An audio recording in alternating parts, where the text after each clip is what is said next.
প্রথম আলোর অডিও সংবাদে স্বাগত। শামসুজ্জোহা জানিয়ে দিচ্ছি দিনের প্রধান খবরগুলো। খালেদা জিয়া খুব ক্রিটিক্যাল কন্ডিশনে চলে গেছেন।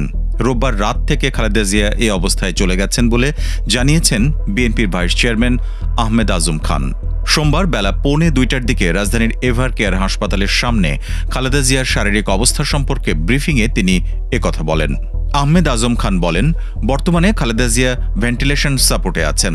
সিসিইউ থেকে আইসিইউ, এরপর ভেন্টিলেশন বা লাইফ সাপোর্ট যাই বলেন, আমি এগুলোর বাইরে বলবো যে ম্যাডাম খুব ক্রিটিক্যাল কন্ডিশনে আছেন। খালেদা জিয়ার চিকিৎসায় যুক্তরাষ্ট্র এবং ইংল্যান্ডের চিকিৎসকেরা যুক্ত ছিলেন, এখন চীনের চিকিৎসকেরাও যুক্ত হয়েছেন বলে জানান আজম খান। তিনি বলেন, সবাই মিলে ক্লান্তিহীনভাবে চেষ্টা করছেন, বাদবাকি আল্লাহ ভরসা। 1 সপ্তাহ ধরে হাসপাতালে আছেন খালেদা জিয়া। তাঁর লিভারজনিত সংকট, কিডনিজনিত কর্মক্ষমতা হ্রাস, শ্বাসকষ্ট সহ একাধিক শারীরিক জটিলতা একসঙ্গে দেখা দিয়েছে। 23 নভেম্বর রাতে রাজধানীর এভার কেয়ার হাসপাতালে ভর্তি হন খালেদা জিয়া। পরীক্ষা নিরীক্ষার পর চিকিৎসকরা জানান তার ফুসফুসে সংক্রমণ হয়েছে। বিএনপি চেয়ারপারসনের সবশেষ শারীরিক অবস্থা সম্পর্কে দলটির মহাসচিব মির্জা ফখরুল ইসলাম আলমগীর বলেছেন, খালেদা জিয়া এখন অত্যন্ত অসুস্থ অবস্থায় হাসপাতালে আছেন। চিকিৎসকেরা আপ্রাণ চেষ্টা করছেন, দেশি বিদেশি চিকিৎসকদের যুক্ত রেখে তাঁর চিকিৎসা চলছে। সোমবার দুপুরে রাজধানীর গুলশানে বিএনপি চেয়ারপারসনের রাজনৈতিক কার্যালয়ে এক অনুষ্ঠানে মির্জা ফখরুল ইসলাম আলমগীর এসব কথা বলেন। তার কাছে খালেদা জিয়ার সবশেষ শারীরিক অবস্থা সম্পর্কে জানতে চেয়েছিলেন সাংবাদিকরা। বিএনপির ভারপ্রাপ্ত চেয়ারম্যান তারেক রহমানের দেশে আসার ব্যাপারে কোনো ধরনের আইনগত বাধা আছে বলে জানা নেই বলেছেন আইন উপদেষ্টা অধ্যাপক আসিফ নজরুল। আর যদি কোনো বাধা থেকেও থাকে, সেক্ষেত্রে সর্বোচ্চ সহযোগিতা করা হবে বলেও জানিয়েছেন তিনি। সোমবার দুপুরে সচিবালয়ের সাংবাদিকদের প্রশ্নের জবাবে আসিফ নজরুল এসব কথা বলেন। অধ্যাপক আসিফ নজরুল বলেন, কোনটি উপযুক্ত সময় এটা সবচেয়ে ভালোভাবে নির্ধারণের ক্ষমতা তারেক রহমানের রয়েছে। তিনি উপযুক্ত সময়ে দেশে আসবেন বলেও উপদেষ্টা বিশ্বাস করেন। বিএনপির ভারপ্রাপ্ত চেয়ারম্যান তারেক রহমান 1/11-এর পর 2008 সালে কারাগার থেকে বেরিয়ে যুক্তরাজ্যে যান। তারপর আর তিনি দেশে ফেরেননি। বিদেশ থেকেই দল পরিচালনা করে আসছেন তিনি।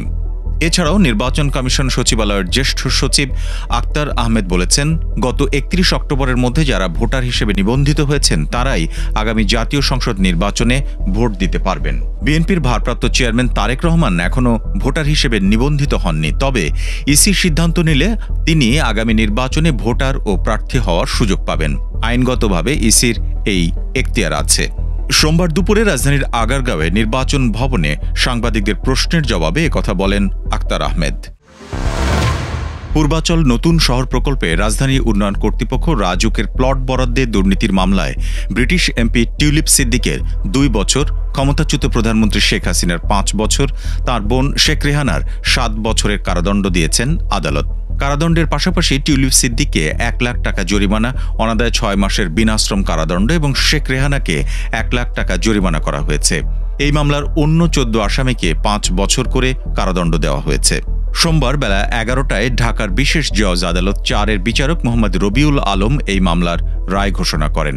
পূর্বাচল নতুন শহর প্রকল্পে রাজধানী উন্নয়ন কর্তৃপক্ষ রাজুকের প্লট বরাদ্দে দুর্নীতির অভিযোগে 17 জনের বিরুদ্ধে করা মামলায় তাঁদের এই কারাদণ্ড দেওয়া হয়। দুর্নীতি দমন কমিশন দুদক মামলাটি করেছিল এ বছরের 13 জানুয়ারি। পূর্বাচল নতুন শহর প্রকল্পে রাজধানী উন্নয়ন কর্তৃপক্ষের প্লট বরাদ্দে দুর্নীতির একটি মামলায় রায়ের পর দুর্নীতি দমন কমিশনের আইনজীবী খান মোহাম্মদ মইনুল হাসান বলেছেন, প্রত্যাশা অনুযায়ী রায় হয়নি। সোমবার রায়ের পর ঢাকা মহানগর দায়রা জজ আদালত প্রাঙ্গণে সাংবাদিকদের কাছে তাৎক্ষণিক প্রতিক্রিয়া জানান দুদকের এই আইনজীবী। টিউলিপ সহ অন্য আসামিদের ফিরিয়ে আনার ব্যাপারে মইনুল হাসান বলেন, আসামিরা যেসব দেশে পলাতক আছেন সেসব দেশ থেকে তাদের ফিরিয়ে আনার জন্য ইন্টারপোলের সহায়তা চাওয়া হবে। টিউলিপ একদিকে বাংলাদেশি নাগরিক, অন্যদিকে ব্রিটিশ নাগরিক। তাকে ফিরিয়ে আনার জন্য তারা পররাষ্ট্র মন্ত্রণালয়ের মাধ্যমে অবগত করাবেন। বাংলাদেশি আইনে যে প্রক্রিয়াগুলো আছে তারা সেগুলো সম্পন্ন করবেন সরকারের মাধ্যমে। পিলখানায় নৃশংস হত্যাকাণ্ডের ঘটনা তদন্তে অন্তর্বর্তী সরকার গঠিত জাতীয় স্বাধীন তদন্ত কমিশন প্রধান উপদেষ্টার কাছে প্রতিবেদন জমা দেওয়ায় সন্তুষ্টির কথা জানিয়েছেন নিহত সেনা কর্মকর্তাদের স্বজনেরা। তবে এই ঘটনায় সম্পৃক্তদের সবার নাম প্রকাশ না করায় তারা হতাশ বলে জানিয়েছেন। সম্পূর্ণ প্রতিবেদন প্রকাশ করার পাশাপাশি দোষী ব্যক্তিদের বিরুদ্ধে দ্রুত আইনানুগ ব্যবস্থা নেওয়ার দাবি জানিয়েছেন নিহত সেনা কর্মকর্তাদের স্বজনেরা। সোমবার রাজধানীর রাওয়া ক্লাবে বিডিআর তদন্ত কমিশনের রিপোর্ট প্রকাশে শহীদ পরিবারের মত প্রকাশ শিরোনামের সংবাদ সম্মেলনের আয়োজন করা হয়। সেখানে নিহত সেনা কর্মকর্তাদের স্বজনেরা এসব কথা বলেন। নিহত সেনা কর্মকর্তাদের স্বজনেরা অভিযোগ করেন, তাঁরা সাক্ষ্য দিতে গিয়ে নানামুখী সামাজিক ও অনলাইন হয়রানির শিকার হয়েছেন। তাঁরা এখন নিরাপত্তাহীনতায় ভুগছেন বলেও জানান। ঢাকার পিলখানায় নৃশংস হত্যাকাণ্ডের ঘটনা তদন্তে বর্তমান অন্তর্বর্তী সরকার গঠিত জাতীয় স্বাধীন তদন্ত কমিশন রোববার বিকেলে রাষ্ট্রীয় অতিথি ভবন যমুনায় প্রধান উপদেষ্টা অধ্যাপক মোহাম্মদ ইউনূসের কাছে তাদের প্রতিবেদন জমা দেয়। 2009 সালের 25 এবং 26 ফেব্রুয়ারি তৎকালীন সীমান্তরক্ষী বাহিনী বিডিআর, বর্তমানে বর্ডার গার্ড বাংলাদেশ বিজিবির সদর দপ্তরে নৃশংস এই হত্যাকাণ্ডের ঘটনায় 11 মাস ধরে তদন্ত করে প্রতিবেদন তৈরি করে এই কমিশন। প্রধান উপদেষ্টার কাছে প্রতিবেদন জমা দেওয়ার পর সন্ধ্যায় সায়েন্স ল্যাবরেটরির BRICM নতুন ভবনের সংবাদ সম্মেলন করে তদন্ত কমিশন।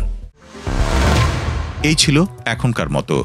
প্রথম আলোর অডিও সংবাদ শুনুন আমাদের ইউটিউব চ্যানেল, ফেসবুক পেজ এবং prothomalo.com-এ।